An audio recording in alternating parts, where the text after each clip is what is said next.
Hello दोस्तों, आप सभी को मेरे यूट्यूब चैनल पे स्वागत है। हम लोग मेंस्ट्रुएशन पढ़ रहे हैं यानी कि क्षेत्रमिति पढ़ रहे हैं। इसके पहले वाले वीडियो में हमने बेलन और शंकु और वृत्त के बारे में बताया था। उसका टोटल फार्मूला हमने निकाल कर दिखाया था। यदि आप उस वीडियो को नहीं देखे हैं तो सबसे पहले आप उस वीडियो को देख लें, उसके बाद इसको देखें तो ही आपको बेहतर समझ में आएगी। यदि आप मेरे चैनल पर नए हैं तो मेरे चैनल को सब्सक्राइब करें, लाइक करें, कमेंट करें और अपने दोस्तों के साथ में शेयर भी करें। तो आइए हम लोग इस वीडियो में देखते हैं घन और घनाभ को। ये घन और घनाभ जो होता है उसका वक्र पृष्ठीय क्षेत्रफल क्या होता है, उसका आयतन क्या होता है, उसका कुल पृष्ठीय क्षेत्रफल क्या होता है, उसी को हम लोग इस वीडियो में डिस्कस करने वाले हैं। तो देखिए, घन और घनाभ दोनों को पढ़ने से पहले आपको ये आयत आना चाहिए, रेक्टेंगल। उसके बाद से हम इसको किस तरह से आयत को जोड़ जोड़कर हम घनाभ बनाएंगे और वर्ग को जोड़कर घन बनाते हैं, हम लोग यहाँ पे देखते हैं। तो देखिए, सबसे पहले आपको बताए थे कि आयत जो होता है ये एक प्रकार के चतुर्भुज होता है। और चतुर्भुज किसे कहते हैं, इसके पहले वाले वीडियो में हमने बताया था कि जिसमें चार भुजा होता है उसे हम लोग चतुर्भुज कहते हैं। चतुर्भुज माने चार भुजा वाला चतुर्भुज कहलाता है। तो आयत में भी कितना भुजा है? चार है।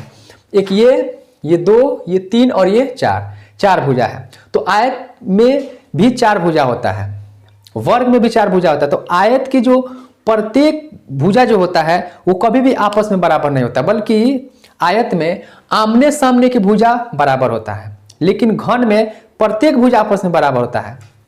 तो आयत हम बताए थे कि इसमें आमने सामने की भुजा बराबर होगा, यानी कि यहाँ पर हम मान लें ए बी सी और ये डी। तो ए बी जो है, ए बी जो होगा वो सी डी के बराबर हो जाएगा और बी सी जो है वो ए डी के बराबर हो जाएगा।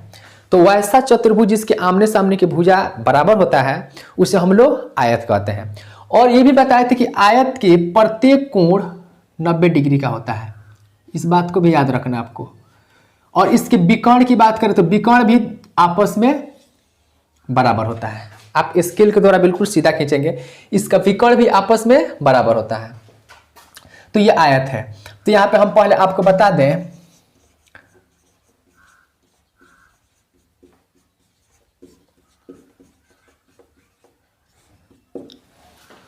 आयत का क्षेत्रफल। आयत के क्षेत्रफल क्या होता है? तो इसमें देखिए, ये जो है लंबा वाला, इसको हम लोग लंबाई बोलते हैं। ये लंबाई है जिसको एल से लिखते हैं, ये लंबाई, और ये भी क्या हो जाएगा, ये लंबाई होता है। इसको बोलते हैं चौड़ाई, चौड़ाई जिसको बी, ब्रेथ। तो ये भी क्या हो जाएगा, बी हो जाएगा।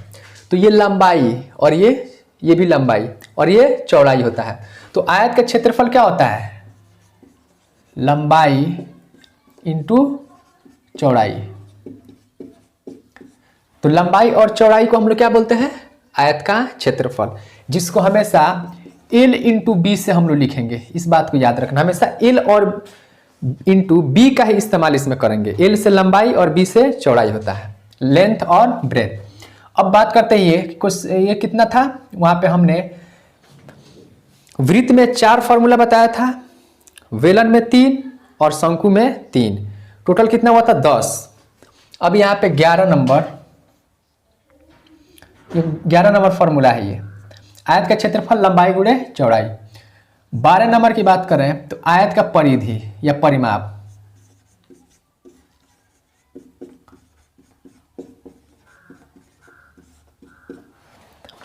आयत का परिमाप, आयत के परिमाप क्या होता है? परिमाप सबसे पहले आपको बताया था कि कोई भी आकार के, कोई भी आकृति हो, जैसे वृत्त था तो वृत्त के परिमाप क्या था? वृत्त के एक कॉर्नर से, जैसे हम बताए थे आपको कि एक बिंदु से चलना शुरू करता, पूरा चलकर पुनः फिर उसी बिंदु पर मिलता है तो उसका परिधि कहलाता है। तो परिमाप भी सेम वैसे ही होता है कि कोई वस्तु यहाँ पे मान लीजिए आयत का है, यहाँ से यहाँ तक गया, फिर यहाँ से यहाँ, फिर यहाँ से यहाँ और फिर आकर पुनः उसी बिंदु पर मिल जाता है, तो ये इसका परिमाप कहलाता है। तो देखिए, इसका परिमाप कैसे निकालते हैं। देखिए, यहाँ से यहाँ चलता है तो ये क्या होगा? लंबाई प्लस, फिर यहाँ से क्या चला, ये चौड़ाई, तो ये हो गया बी। फिर यहाँ से यहाँ तक आएगा तो क्या होगा? एल, लंबाई। फिर यहाँ से यहाँ तक आएगा तो चौड़ाई। यानी कि चलना शुरू किया तो यहाँ से तो लंबाई हुआ, फिर ये चौड़ाई, फिर ये लंबाई और ये फिर चौड़ाई। तो लंबाई यहाँ से यहाँ तक लंबाई, फिर ये चौड़ाई, ये रहा, फिर ये लंबाई और फिर ये चौड़ाई। तो यहाँ पे देखिए एल एल कितना हो जाएगा 2l प्लस b और b है तो क्या हो जाएगा 2b हो जाएगा। अब इसमें से आप 2 कॉमन कर लीजिए तो ये हो जाएगा l प्लस b हो जाएगा। बहुत आसान है। तो इस तरह से हम आयत के परिमाप बोल सकते 2 इंटू लंबाई प्लस चौड़ाई। तो क्या होगा आयत के परिमाप 2 इंटू लंबाई प्लस चौड़ाई। अगर ये आता है तो हम लोग अब घनाभ देखते हैं। तो घनाभ किस आकार, घनाभ क्या है? तो जो घनाभ होता है वो 6 आयतों से मिलकर बना होता है। आपको हम दिखा दें, देखिए ये जो माचिस का डिब्बा है या आपका रूम होगा, ये सब घनाभ के आकार के होता है। या कोई टंकी खुदवाना होता है कोई फैक्ट्री में, या फिर घर पे जो टंकी जो बनता है पानी वाला या टॉयलेट वाला, वो किस आकार का होता है? घनाकार भी हो सकता है और गोलाकार भी होता है, बेलन के आकार का, नहीं तो वो घनाकार ही अक्सर ज़्यादा होता है। देखिए यहाँ पे एक आयत यहाँ पे लगा हुआ, आप थोड़ा सा यहाँ पे ध्यान देंगे, ये आयत है, इधर भी एक आयत है, एक आयत ऊपर है, फिर एक नीचे है और एक इधर से और एक इधर से। इस तरह से 6 आयत मिलकर एक घनाभ बनाता है। तो हम लोग यहाँ पे पढ़ते हैं घनाभ। घनाभ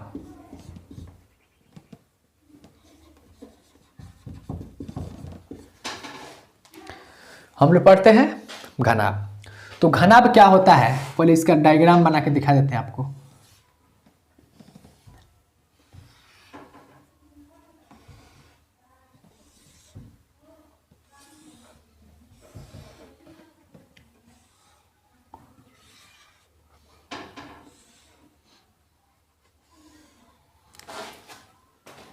इस तरह से ये घनाभ होता है।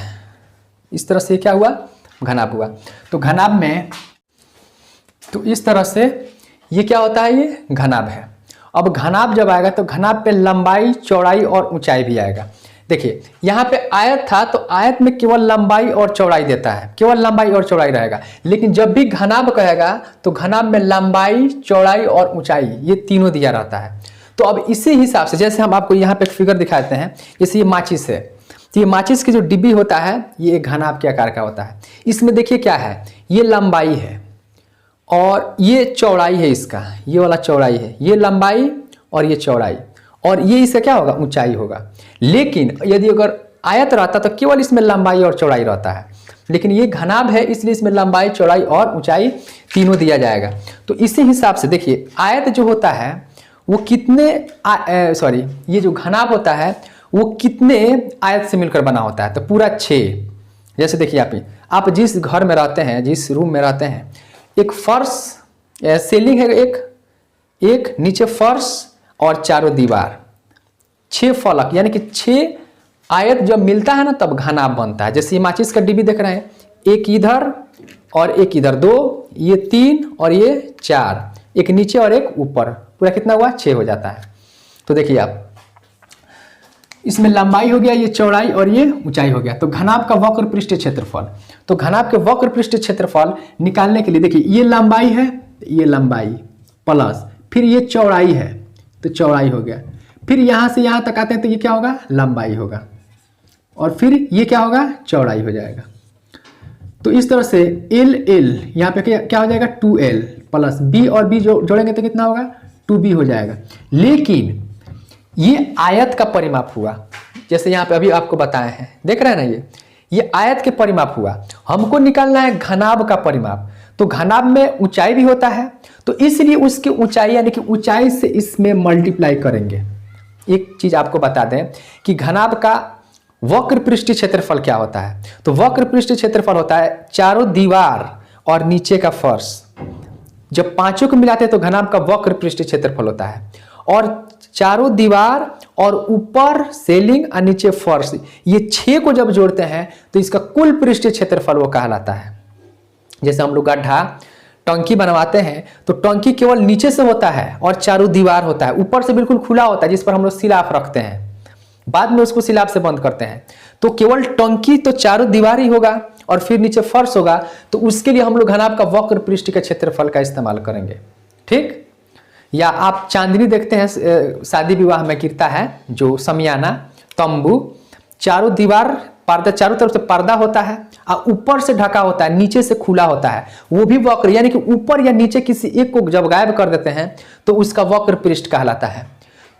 तो यहाँ पे क्या हुआ, नीचे का और चारों दीवार आ रहा है, इसमें लंबाई चौड़ाई के साथ साथ ऊंचाई रहता है, इसलिए इसकी ऊंचाई से इसमें मल्टीप्लाई कर दिए, तो इस तरह से हो गया 2l + b × h हो जाएगा। अब हम लोग निकालते 14 नंबर में।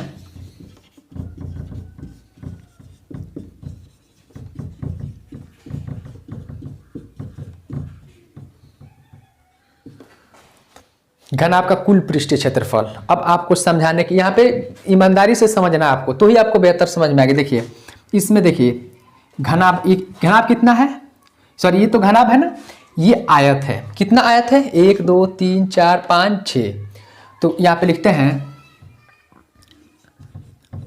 आयत 1 2 3 4 5 और 6 का क्षेत्रफल, यानी कि यहाँ पे हम लोग टोटल आयत को जोड़ेंगे, टोटल आयत का क्षेत्र, टोटल आयत को जोड़ देंगे तो उसका घनाभ का कुल पृष्ठीय क्षेत्रफल निकल जाता है। देखिए यहाँ पे जगह नहीं है, इसलिए हम यहाँ से लिखना शुरू करते हैं।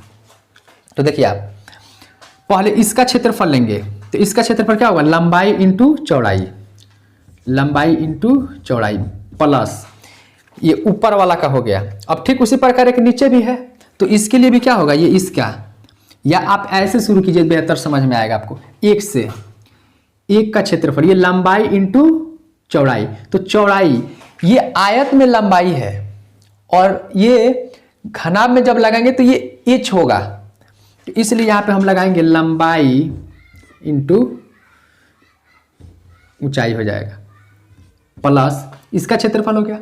अब इसका क्षेत्रफल भी क्या होगा, लंबाई इंटू ऊंचाई प्लस, अब इसका क्षेत्रफल करेंगे तो ये देखिए ये चौड़ाई है और ये ऊंचाई है, तो ये हो जाएगा ऊंचाई, सॉरी लंबाई क्या है, चौड़ाई इंटू ऊंचाई हो जाएगा, फिर प्लस यहाँ भी चौड़ाई इंटू ऊंचाई, अब प्लस, अब इसका है तो इसमें लंबाई क्या है, l है और चौड़ाई b ही है, तो इसलिए यहाँ पे हो जाएगा लंबाई इंटू चौड़ाई, फिर इसका हो गया। अब लास्ट 6 नंबर ये भी होगा, सॉरी यहाँ पे प्लस का साइन, लंबाई इंटू चौड़ाई हो जाएगा।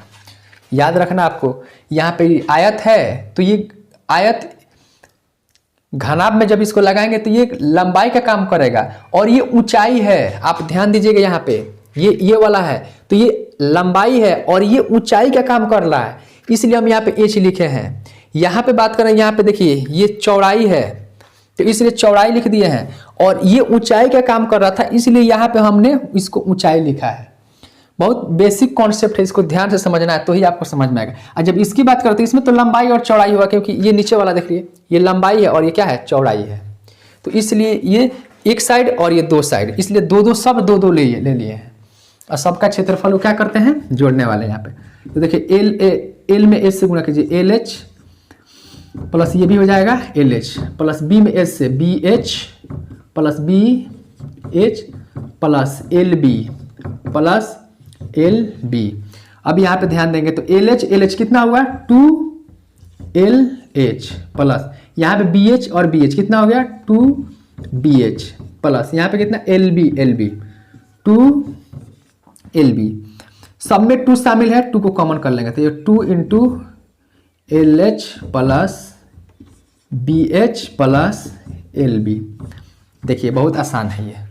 तो इस तरह से घनाभ का कुल पृष्ठीय क्षेत्रफल 2 into LH plus BH plus LH, इसको आगे पीछे करने से कोई दिक्कत नहीं है, आप इसको आगे पीछे कर सकते हैं, बिल्कुल सही होगा। ये समझ में आया आपको। तो ये 14 नंबर था।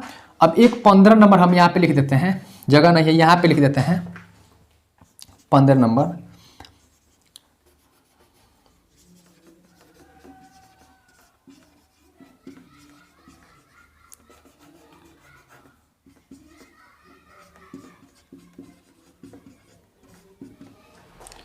घनाभ का क्षेत्रफल। तो घनाभ का क्षेत्रफल क्या है, इसमें लंबाई है, चौड़ाई है और ऊंचाई है। तो यहाँ पे लिख देंगे L into B into H. ये बहुत आसान है, घनाभ का क्षेत्रफल L into B into H. तो इस तरह से ये घनाभ का वक्र पृष्ठीय क्षेत्रफल क्या होता है, घनाभ का कुल पृष्ठीय क्षेत्रफल और फिर घनाभ का आयतन। ये बहुत अच्छा से आपको समझ में आया होगा। यदि नहीं समझ में आता है तो आप हमें से कमेंट में पूछ सकते हैं। देखिए आयत भी हमने बहुत अच्छा से समझा है। तो हम लोग अब देखते हैं इसके नेक्स्ट टॉपिक। यदि आपको ये समझ में आ रहा हो तो लाइक और कमेंट जरूर कीजिएगा, ताकि मेरे अंदर जो एनर्जी और आएगा, जितना एनर्जी आएगा उतना ही बेहतर से आप लोग को एक्सप्लेन करके बताऊंगा। तो हम लोग देखते हैं इसके बाद घन और घनाभ। चलिए हम लोग देखते हैं इसका नेक्स्ट, स्क्वायर, वर्ग। तो वर्ग क्या है, ये वर्ग का फिगर बना है। ये भी एक प्रकार के चतुर्भुज है। तो चतुर्भुज हमने बताया था कि वैसा चतुर्भुज जिसका चारों भुजा आपस में बराबर होता है। आयत बताया था इसमें आमने सामने की भुजा बराबर था। लेकिन वर्ग होता है कि वैसा चतुर्भुज जिसका चारों भुजा आपस में बराबर होता है, तो उससे हम लोग क्या कहते हैं, वर्ग। इसमें भी प्रत्येक कोण 90 डिग्री का होता है, आपको याद रखना है इसको। लेकिन इसका प्रत्येक भुजा जो होता है वो आपस में बराबर। अगर एक 5 सेंटीमीटर दे दिया तो चारों का चारों 5-5 सेंटीमीटर का हो जाएगा, क्योंकि ये वर्ग है। वर्ग की सभी भुजा आपस में बराबर होता है। तो ये देखिए,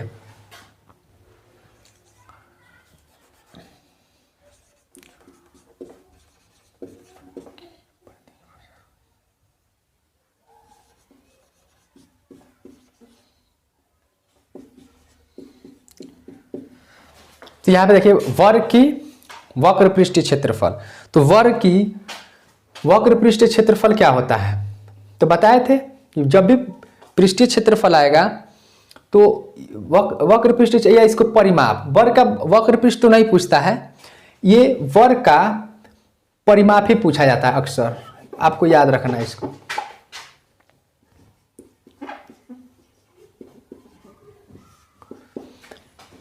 वर्ग की परिमाप, तो वर्ग की परिमाप क्या होता है, परिमाप अभी बताइए। कोई यहाँ पे है, यहाँ से इसको यहाँ तक दूरी, फिर इसको कोई वस्तु यहाँ से चलना शुरू करता है, फिर यहाँ पे, फिर यहाँ पे, फिर यहाँ, पूरा एक चक्कर लगा देगा, उसका परिमाप हो जाता है।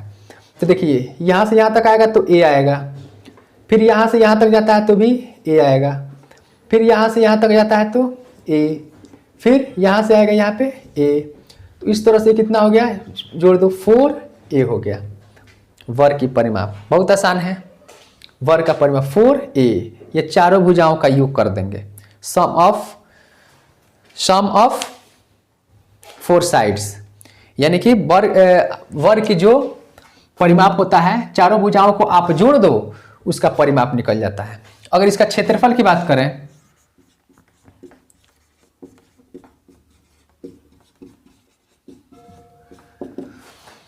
वर्ग की क्षेत्रफल, तो वर्ग का क्षेत्रफल क्या होता है, इसमें भी लंबाई इंटू चौड़ाई, तो यह हो जाएगा लंबाई इंटू चौड़ाई।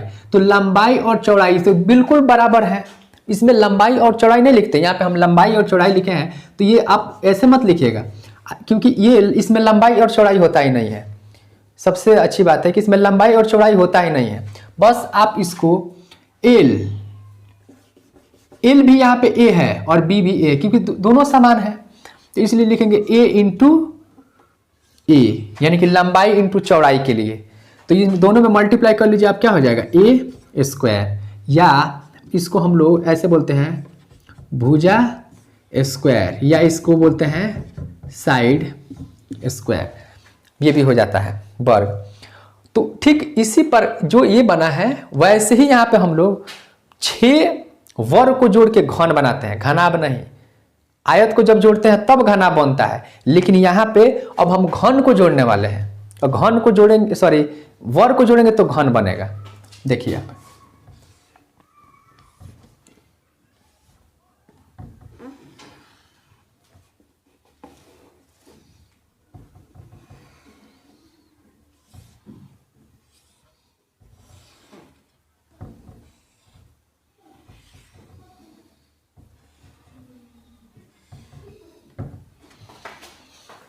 तो इस तरह से क्या बना, घन। घन आप देख रहे होंगे ना, जिसकी साइड यहां भी जब 6 वर्ग को जोड़ेंगे ना तो घन बनता है, लेकिन ये सभी इसका साइड होता है ना, ये बराबर होता है, इसमें लंबाई चौड़ाई नहीं होता। ए ए ए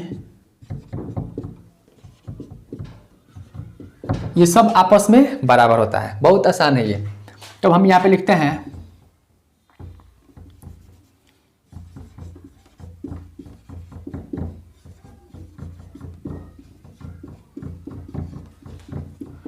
घन का वक्र पृष्ठीय क्षेत्रफल। तो घन का वक्र पृष्ठीय क्षेत्रफल क्या होता है, तो आप बताइए क्या होगा। कितना वक्र पृष्ठीय बोले या इसको कुल पृष्ठीय क्षेत्रफल। एक वक्र पृष्ठीय क्षेत्रफल इसका नहीं होता है ना, किसी किसी केस में निकाला जाता है। लेकिन घन का वक्र पृष्ठीय क्षेत्रफल देखें या कुल पृष्ठीय क्षेत्रफल, कुल पृष्ठीय क्षेत्रफल लिख देते हैं यहाँ पे।